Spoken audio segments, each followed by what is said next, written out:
Hindi ang pagsunod sa batas ang magdadala sa atin sa langit, kundi ang ating malalim na ugnayan sa Diyos na siyang tanging mabuti at magdadala sa atin sa pagmamahal sa ating kapwa.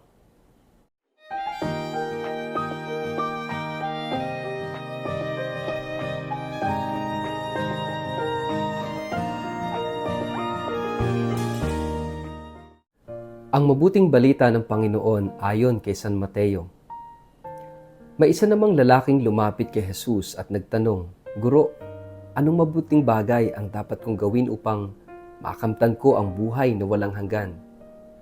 Sumagot si Jesus, "Bakit mo ako tinatanong kung ano ang mabuti? Iisa lang ang mabuti. Ngunit kung nais mong magkamit ng buhay na walang hanggan, sundin mo ang mga utos ng Diyos." "Alin sa mga iyon?" tanong niya. Sumagot si Jesus, "Huwag kang papatay. Huwag kang mangangalunya. Huwag kang magnanakaw. Huwag kang sasaksi ng walang katotohanan. Igalang mo ang iyong ama at ina, at ibigin mo ang iyong kapwa gaya ng pag-ibig mo sa iyong sarili." Sinabi ng binata, "Sinunod ko na po ang lahat ng yan. Ano pa po ang dapat kong gawin?" Sumagot si Jesus, "Kung ibig mong maging ganap, ipagbili mo ang lahat ng iyong ari-arian at ipamahagi sa mga mahihirap at magkakaroon ka ng kayamanan sa langit. Pagkatapos bumalik ka at sumunod ka sa akin." Pagkarinig nito, malungkot na umalis ang binata sapagkat siya'y napakayaman. Ang mabuting balita ng Panginoon. Word of the day, hear what God has to say.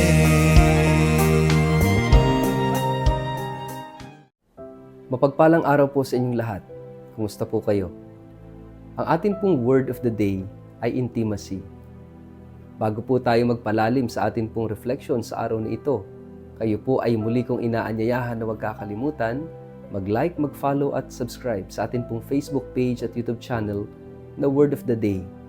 Ganun din po, pakishare ang video ito sa inyong kapamilya, kamag-anak, kaibigan, mga kakilala sa social media para po sama-sama tayo sa pagiging media evangelizers at online missionaries na nagpapalaganap ng salita ng Diyos sa mundo ng social media.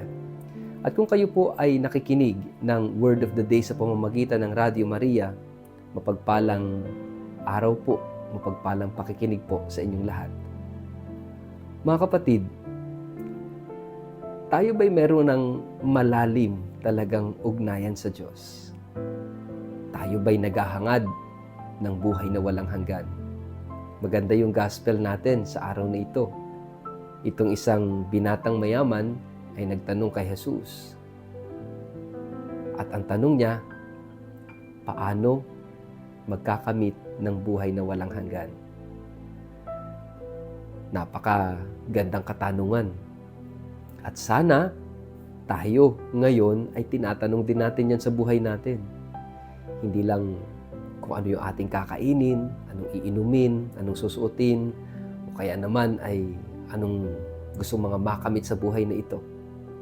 Sana pinapangarap natin ang buhay na walang hanggan.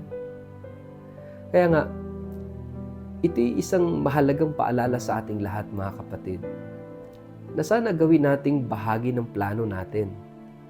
Life plan. We need to have a life plan. At yung plano sa buhay ay hindi lamang sa mundong ito, kundi yung pagkakamit ng buhay na walang hanggan.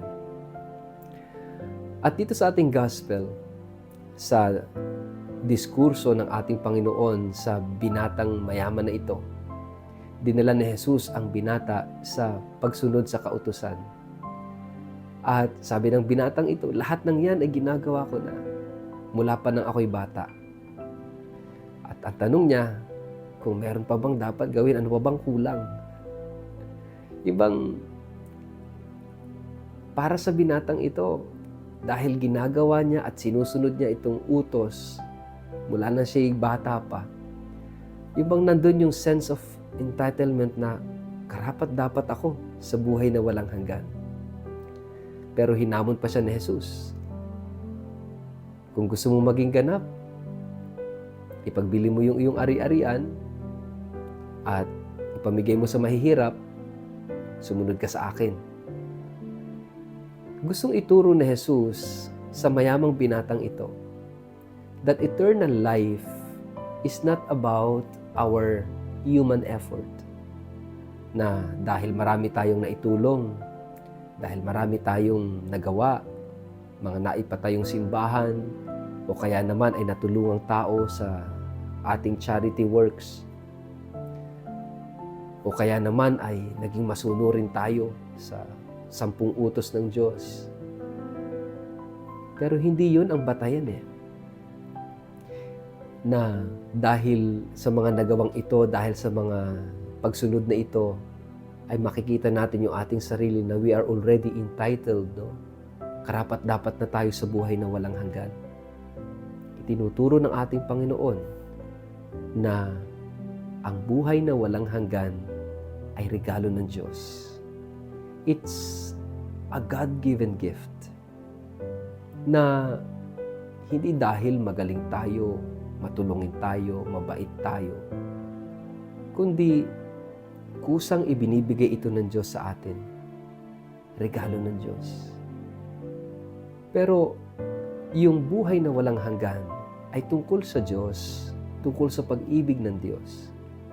Kaya nga, sinasabi ni Jesus na yung buhay na walang hanggan ay bunga ng intimacy. Ito'y resulta ng malalim na relasyon natin sa Diyos. Hindi ng relasyon sa ating sarili, yung accomplishments natin, yung kagagawan natin. It is not about ourselves. Ang buhay na walang hanggan is about God loving us and we respond to that love. Yun yung intimacy, relasyon na malalim. Kaya nga, dinala ni Jesus yung diskurso doon sa kapwa, pagtulong sa kapwa. Sabi niya, alam ni Jesus na mayaman itong lalaking ito, kaya sabi niya, kung gusto mong maging ganap, ipagbili mo yung ari-arian mo, ipamigay mo sa mahirap ipinagbilhan, at saka kasunod sa akin. Radikal, di po ba? Dahil yung pag-ibig sa Diyos, dadalhin tayo sa pag-ibig sa ating kapwa. It's about love. Kung gusto nating makarating sa buhay na walang hanggan, it's about love. Kaya nga napakahalaga mga kapatid, no, na bahagi ng plano natin sa buhay ay yung paano tayo magmamahal sa Diyos. Paano tayo magmamahal sa ating kapwa. Dahil magiging authentic lamang yung pagmamahal natin sa Diyos kung itong pagmamahal na ito ay nakakarating sa ating kapwa. Para kay Jesus, hindi sapat na sabihin lamang ng isang taong nagmamahal ang taong ito sa Diyos, pero wala namang pagmamahal sa kapwa. Kaya nga, ito'y isang paalala sa ating lahat that the kingdom of God is about intimacy with God, pag-ibig sa Diyos, hindi dahil sa ating sariling kagalingan. At itong pag-ibig sa Diyos na ito, dadalhin tayo sa pakikipagkapwa, sa pag-ibig sa kapwa. Pero, maganda ring tingnan natin.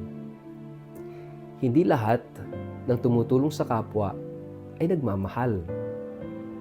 Pero yung nagmamahal, yung tunay na nagmamahal, ay palaging tumutulong sa kapwa.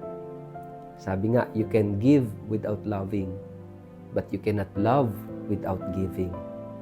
Ganon din po yun. Hindi mo masasabing nagmamahal ka sa Diyos, pero hindi ka naman nagmamahal ng kapwa. Yung pag-ibig natin sa Diyos ay makikita sa pag-ibig natin sa ating kapwa. Ito yung grasya, ito yung biyayang hilingin natin. Dahil ang paghahari ng Diyos, ang kaharian ng Diyos, ay tungkol sa relasyon, tungkol sa pag-ibig. Pag-ibig sa Diyos at pag-ibig sa kapwa. Sa ngalan ng Ama at ng Anak at ng Espiritu Santo. Amen. Ama naming Diyos, tulungan mong maunawaan namin na sa taong nagmamahal, siya naglilingkod sa kapwa. At sa taong nagmamahal sa iyo, ay dinadala sa pakikipag-kapwa-tao. Amen. Pagpalain po kayo at ingatan ng makapangyarihang Diyos, Ama at Anak at Espiritu Santo. Amen.